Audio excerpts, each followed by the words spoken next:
स्वागत है आप सभी का।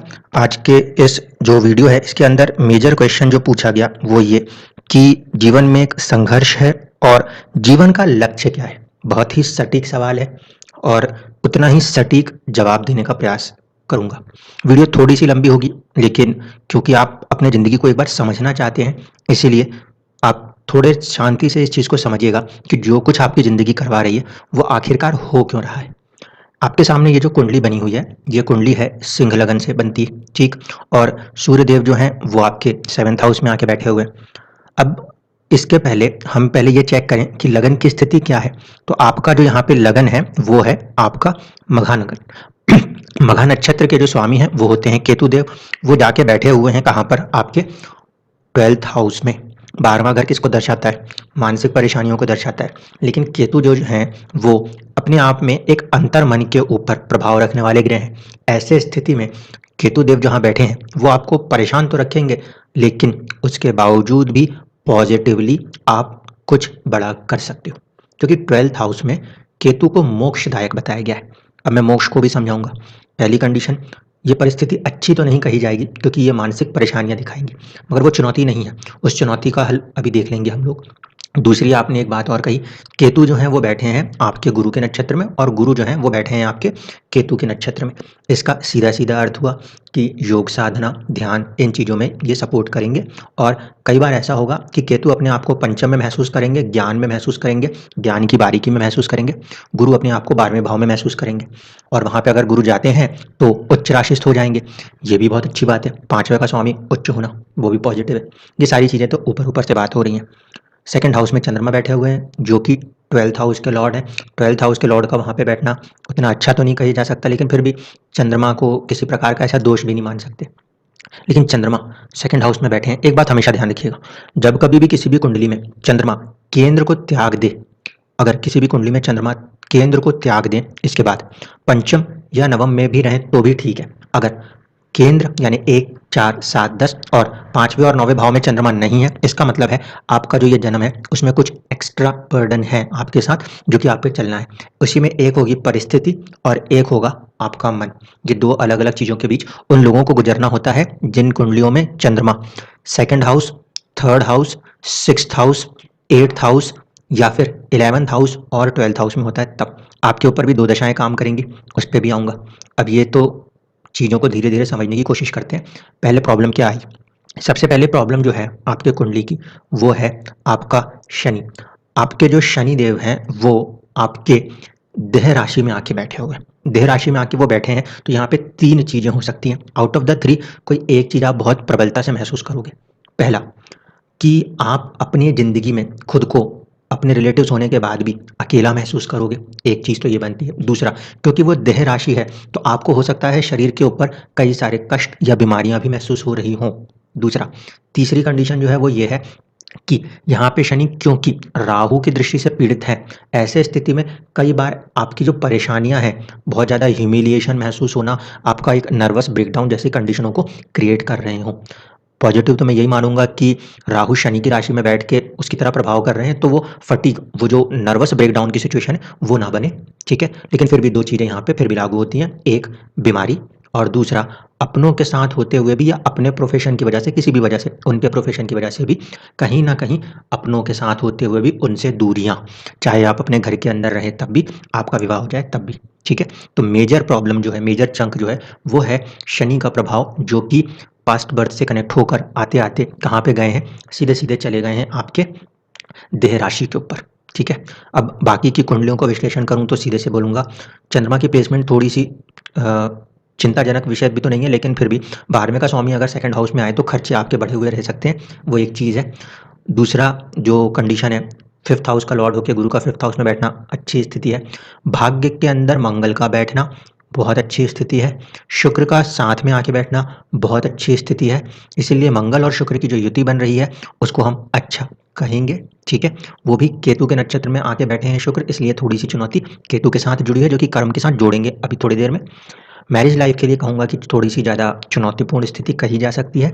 वो इसलिए क्योंकि नवांश में मैरिज होती हुई तो दिख रही थी, लेकिन जो वो राशि है शनि की राशि है तो थोड़ी सी ड्राइनेस वैसे भी आएगी। सूर्य वहाँ पे बैठे हैं और शनि से दृष्टि भी ले रहे हैं, सबसे मेजर बात जो है वो ये कि आपके अष्टम भाव जो हैं, अष्टम भाव के अंदर या अष्टम भाव के दोनों तरफ 2 क्रूर ग्रह मौजूद हैं। ऐसे स्थिति में पाप का त्रियोग बनता है और कहीं न कहीं ये केतु की दृष्टि भी इसको प्रभावित करेगी, तो वो चीज़ भी डिस्टर्ब करती है, ठीक है? इसलिए मैं ये कहूँगा कि एक तो हेल्थ इश्यू रहे होंगे, अपने ही लोगों के साथ होने के बावजूद भी अकेलापन, ऐसी चुनौतियाँ कई बार दिख सकती हैं और वैवाहिक जीवन में सुख में थोड़ी-सी चुनौतियाँ भी दिखाई देती हैं इस कुंडली के अंदर। अब ये तो वो सारी बात हो गई जो कि आपके दुखों को पकड़ने के लिए चाहिए था, ठीक है? अब मेजर कंसर्न की बात ये है, फर्स्ट हाउस का लॉर्ड हो रहे हैं सूर्य, बैठे हैं अपने शत्रु राशिस्थ होकर, क्योंकि वो बैठे हैं अपने आप में शनि की राशि में। शनि से वो न्यूट्रल हो गए हैं, तो मैं ये मानता हूँ कि बहुत ज़्यादा सीरियस इलनेस तो नहीं होनी चाहिए, लेकिन उसके बावजूद भी हॉस्पिटल्स की यात्राएँ हो सकती हैं फॉर्मेशंस में कि यहाँ पे केतु का आना हो रहा है। अब एक्चुअल में क्या चीज़ें करनी चाहिए जिससे कि लाभ बने? पहली चीज़ तो ये समझ लीजिए, छठे भाव के स्वामी होकर आपके शनिदेव जो हैं वो आपके 10वें भाव में आए और 10वां भाव जो है वो जिसमें जो ग्रह बैठ जाएगा उस चीज़ को बढ़ा देगा। आपकी ज़िंदगी में शनि अगर दुखों के कारक के साथ बैठे हैं तो दुखों को बढ़ा देंगे, अगर संघर्ष के कारक होके बैठे हैं तो संघर्ष को बढ़ा देंगे, लेकिन ज़िंदगी जो देगी वो उसका तोहफ़ा भी वापस करेगी। इसीलिए छठे भाव का स्वामी 10वें में बैठा हुआ है, एक चीज़, और दूसरी बात है कि शनि देह राशि पे बैठा है। आप खुद या तो हेल्थ इश्यूज़ के साथ गुज़र रहे हैं या अकेलेपन के साथ गुज़र रहे हैं, तो आपको काम जो है कहाँ पे करना है? आपको काम करना है 12th हाउस के अंदर। आइदर आप चैरिटीज़ वाले चीज़ों के साथ, एनजीओज़ के साथ जुड़ जाइए एक, या फिर आप हॉस्पिटल्स के साथ जुड़ जाइए। अगर ऐसा हो पाता है, मैं ज़्यादा बेहतर सलाह दूँगा हॉस्पिटल। क्यों? क्योंकि शनि के जो प्रभाव हैं वो मैरिज लाइफ़ के ऊपर भी हैं और सूर्य के ऊपर भी हैं, जो हेल्थ के कारक भी हैं और स्वामी भी। तो उससे ये होगा कि आपके ऊपर भी हेल्थ के कुछ खर्चे हो रहे हैं, वो एनर्जी आपको वहाँ कहीं खींचने की कोशिश कर रही है, तो आप उस एनर्जी के साथ काम कर सकते हो। क्योंकि आपके जो शुक्र हैं उनका संबंध आ रहा है अश्विनी नक्षत्र। अश्विनी नक्षत्र जाना जाता है हीलिंग के लिए, तो कहीं न कहीं आपके कर्मा के साथ किसी तरीके की हीलिंग अगर जुड़ जाती है, तो यहीं पे जो आपको दुखों का कारक बन रहा है, वो आपके सुखों का कारक बन जाएगा। ठीक है? आपका एक जो मेजर कंसर्न था कि क्या करना चाहिए, मकसद क्या है? तो आपकी ज़िंदगी में एक मकसद नज़र आता है, जो कि आपको बहुत प्रोमिनेंट रख रहा है और जब तक वो नहीं हासिल हो रहा, तब तक वो खुशी भी नहीं मिलेगी। क्यों? क्योंकि आपकी जो जीव राशि थी, वो जीव राशि अपने आप में लोगों के साथ जुड़ने आई थी, वो दोस्त बनाने आई थी। लेकिन देह राशि के ऊपर शनि ने बैठ के आपको, जिनके साथ भी आप जुड़े या अपनों के साथ भी रह के अपने आप में अकेलेपन में आए हैं। तो इसको खोलने के लिए जब तक हम शनि के ऊपर, शनि क्या है? दुखी लोग हैं, बीमार लोग हैं, उनके ऊपर कर्म करेंगे, उनकी ब्लेसिंग्स आपके पास आएँगी। आप खुद देखोगे कि आपके अंदर पॉजिटिविटी आ जाएगी। दशाओं के हिसाब से भी अगर देखा जाए तो आपके पास एक पोटेंशियल दशा रहेगी 2023 में, फरवरी से लेकर मार्च के महीने तक, अराउंड 17 मार्च, 17 मार्च तक आपकी अंतरात्मा आपसे कुछ कह रही होगी। उसके पहले थोड़ा-सा कुछ हेल्थ के साथ भी, फिजिकल बॉडी के साथ भी कुछ हो सकता है कि चल रहा हो, लेकिन 17 मार्च के आसपास तक आपको आपके अंदर से एक जवाब आएगा कि हाँ, इस चीज़ के लिए हम बने थे, हम इस पे काम कर रहे हैं, हम अंदर से खुश हैं। क्योंकि बाहर की दुनिया के सांसारिक चीज़ों से अंतरात्मा प्रसन्न नहीं हो रही, खुश नहीं हो रही। वो जब खुश हो जाएगी तो बाहर की सारी परिस्थितियाँ चाहे कितनी भी विकट हो, जब तक अंदर की आत्मा यानी इंसान का खुद के अंदर की एक स्टेबिलिटी नहीं है, तब तक उसे बाहर की दुनिया की कोई भी चीज़ स्टेबल नहीं कर सकती। करोड़ों की दौलत भी हो तो भी वो नहीं है जब तक आपके मन में स्थिरता नहीं है, और आपकी मन की स्थिरता के लिए बहुत ज़रूरी है कि आप कम से कम अपने आप को इस 12th हाउस की एनर्जी से कनेक्ट करें। गरीब लोगों के साथ जुड़ सकते हैं, हॉस्पिटल्स के अंदर जो मरीज़ हैं उनके साथ जुड़ सकते हैं। अगर प्रोफ़ेशन में नहीं है, डेली वाले इस चीज़ में नहीं है, तो सैटरडे या संडे को इस चीज़ को करें जिससे कि आपका आत्मा को एक सुख मिलेगा। आपकी ज़िंदगी आपको अकेला रखना सिखा रही है। वो सिखा रही है कि देखिए और भी कई सारे लोग हैं जो ऐसी परिस्थितियों से गुज़रते हैं। आप उन लोगों की ज़िंदगी में, आपने अपनी ज़िंदगी से अनुभव किया है, चीज़ों को सीखा है। किताब का ज्ञान नहीं है आपके पास ज़िंदगी का ज्ञान है। इस ज्ञान का इस्तेमाल करके आप उन लोगों की सेवा करना धीरे-धीरे शुरू करिए। अभी हम जहाँ पे बैठे हैं वो तकरीबन अक्टूबर-नवंबर है। 2023 के अंदर अगर हम देखें नॉर्मल विंशोत्तरी दशा से, तो आपके ऊपर शनि की दशा आएगी। शनि की दशा यहाँ पे आती है तो ये रोग, दुःख ऐसी चीज़ों को कनेक्ट करते हैं, लेकिन अगर हम रोग और दुःख के ऊपर ही अपने कर्म को जोड़ दें, तो फिर वहाँ से उन्नति भी चालू हो सकती है। एक चीज़ तो ये बनती है। अब चलते हैं दूसरे सिस्टम में कि यहाँ पे दूसरी कौन-सी दशा बनती हुई नज़र आती है। तो देखिए आपकी कुंडली में जो एक दशा का चेंज आ सकता है वो इस चंद्रमा के आधार पे आएगा, और चंद्रमा के आधार पे जो दशा आपकी बनती है वो बनेगी आपके लिए क्षेम तारा की दशा। तो जब हम क्षेम तारा दशा में आते हैं, उस सिस्टम से बात करें, तो आपकी स्थिति क्या बनेगी? क्षेम तारा दशा के हिसाब से आप अभी 2016 से 2033 तक बुध की दशा में हैं। बुध आपके कुंडली में जो है वो 11th हाउस लॉर्ड है और साथ ही साथ वो कहीं न कहीं 2nd हाउस के भी लॉर्ड हैं। ऐसे स्थिति में जो आपका मस्तिष्क है वो या तो फ्रेंड सर्कल्स की तरफ मूव ऑन कर रहे हैं या साझेदारी की तरफ मूव ऑन कर रहे हैं, अपने फैमिली के बारे में बहुत ज़्यादा सोच रहे हैं। ठीक है, फिर से कह दूं, आपका इस समय जो मस्तिष्क है, दिमाग है, वो काम जहाँ पे कर रहे हैं वो एरिया है मेरे साथ कुछ लोग खड़े हों, फ्रेंड सर्कल्स हों ये, या फिर मेरी फैमिली मेरे साथ खड़ी हो, दूसरा ये, और तीसरा जो फैक्टर नज़र आता है वो साझेदारी का है। जबकि चंद्रमा की जो ओरिजिनल प्लेसमेंट थी आपकी, अगर उसको ध्यान में देखूं और उसके नक्षत्र को पकड़ के चलूं तो ये बता रहा है कि आप बहुत ज़्यादा अपने स्वास्थ्य को लेकर या अपनी पर्सनैलिटी को लेकर सोचते होंगे। ठीक है, तो ये चीज़ें यहाँ पर बन रही हैं। इस हिसाब से अगर बात की जाए तो जैसे जैसे आप इसके कर्मा को एक्टिवेट करेंगे, आप एक्चुअल में इस कर्मा को भी एक्टिवेट कर लेंगे और आप देखेंगे कि धीरे धीरे आपके पास एक बहुत बड़ा नेटवर्क, बहुत बड़ा नेटवर्क क्यों, क्योंकि जिस पर्टिकुलर चीज़ पे शनि कर्म करवाने चाह रहे हैं उसके साथ आप जब जुड़ के काम करने लगोगे तो आपको अंदर से एक बहुत ही पॉजिटिविटी महसूस होने लगेगी।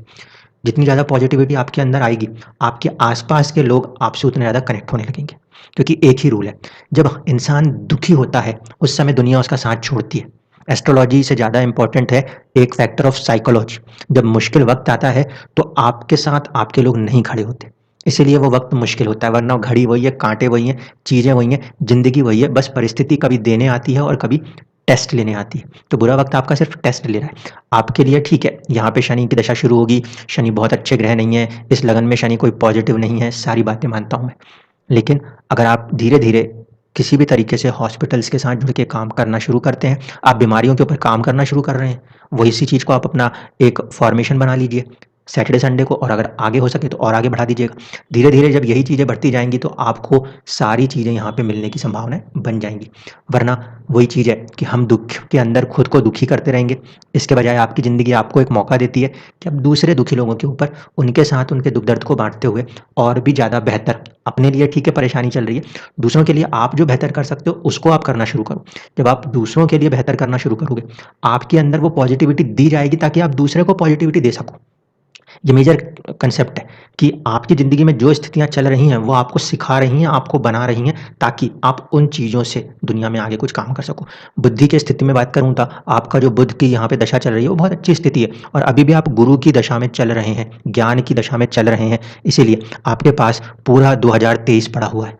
आप कंप्लीटली 2023 दिसंबर तक अपने आप को ऐसे सर्विसेज में आगे रखिए, उसके बाद आपकी ही शनि की दशाएँ रहेंगी, वो आपको धीरे धीरे करके एक ऊंचाई देने का प्रयास करेंगी, क्योंकि शनि यहाँ पे 7th हाउस के लॉर्ड हैं, पद प्राप्ति के स्वामी हैं और वो अपने से 4 घर आगे जाके बैठे हुए हैं। इस पे कर्म करवाएंगे, मैरिज के ऊपर भी कर्म करवा रहे होंगे, लोगों के ऊपर कर्म करिए, वो भी आपको ज़्यादा सुकून देगा। और ये जो योग बना हुआ है, ये योग भी आपका आने वाले समय में एक्टिवेट हो जाएगा। ठीक है, दूसरे दशा सिस्टम से देखा जाए तो वो भी एक्टिवेट हो जाएगा, उसमें कोई दिक्कत नहीं है। पास्ट बर्थ से अगर मैं आपको कनेक्ट कर दूं तो आने वाले समय में आप राहु की दशा में होंगे और राहु की जो ये प्लेसमेंट और पोजीशन है ये एक्चुअल में अगर हम देखेंगे तो आपके 10th पर आएगी। इसीलिए अभी आप पहले थोड़ा सा समय लेना, एकदम हड़बड़ी नहीं करना, ये देखना कि क्या हॉस्पिटल्स में जाके मरीजों के लिए या एनजीओज के थ्रू या कुछ और दूसरे माध्यमों से जितने भी दुखी लोग हैं या बीमार लोग हैं उनके ऊपर कुछ काम कर सकते हैं। तो ऐसी चीज़ों को करते करते आप देखोगे कि पता भी नहीं चलेगा, आपका दुख खुद खत्म भी होता जाएगा, आपकी ज़िंदगी को मकसद भी मिलेगा और वो ऊंचाइयां भी मिलेंगी जो ये कुंडली देना चाहती है, और कोई नहीं दे रहा, आपकी कुंडली ही आपको वो ऊंचाइयां देगी। इसमें सारे योग हैं, बस उस योग तक जाने का जो रास्ता है वो रास्ता ये है। केतु, अपनी चीज़ों को अपने मटीरियलिस्टिक वर्ल्ड से थोड़ा सा दूर हटके उन लोगों के लिए काम करने की कोशिश करना जो मटीरियलिस्टिक वर्ल्ड को बिल्कुल भी भोग नहीं पा रहे। वहाँ वाले लोगों के साथ आप जैसे जुड़ोगे आपकी कनेक्टिविटीज़ भी बढ़ती जाएंगी और आने वाले वक्त में आप खुद एक ट्रेमेंडस राइज को अपने ज़िंदगी में देखेंगे। क्यों देखेंगे ये भी बता देता हूँ। इस कुंडली का दूसरा प्रबल योग जो है ना वो 7वें भाव में बैठा है और 7वें भाव में बनने वाले योग देर से खुलते हैं जिंदगी के अंदर। इसमें योग क्या है, सूर्य का संबंध है बुध के साथ और बुध यहाँ पे लाभ का स्वामी भी है और धन का स्वामी भी है। एक बार आप अपना ये वाला जो फॉर्मेशन है जो कि पाप कत्री योग में है शनि और केतु के कारण, अगर आप अपने सर्कल को क्रिएट कर गए दूसरों के साथ जुड़ जुड़ के, तो जैसे ही आप अपना नेटवर्क सर्कल क्रिएट करोगे उतना ही आपकी वेल्थ डेवलपमेंट भी हो जाएगी। ये फॉर्मेशन यहाँ पर है और इस दोनों के ऊपर दृष्टि प्रभाव और राशि प्रभाव पूरी तरह से शनि का है। इसलिए जितना आप शनि के ऊपर काम करेंगे उतना ज़्यादा आपके ट्रिमेंडस ग्रोथ आने वाले भविष्य में आपको खुद दिखाई देगी। जो मैंने आपको पीरियड बोला है अराउंड 17 मार्च 2023, वहाँ कहीं तक आपकी अंतरात्मा आपसे कुछ बोलेगी। वो क्या करने आई है, कैसे करने आई है, सारे प्लान्स सब कुछ आपके अंदर से निकलेंगे। उसके बाद भी अगर कोई ज़रूरत पड़ती है तो फिर आप मुझसे एक बार व्हाट्सएप पे संपर्क कर लीजिएगा। धन्यवाद।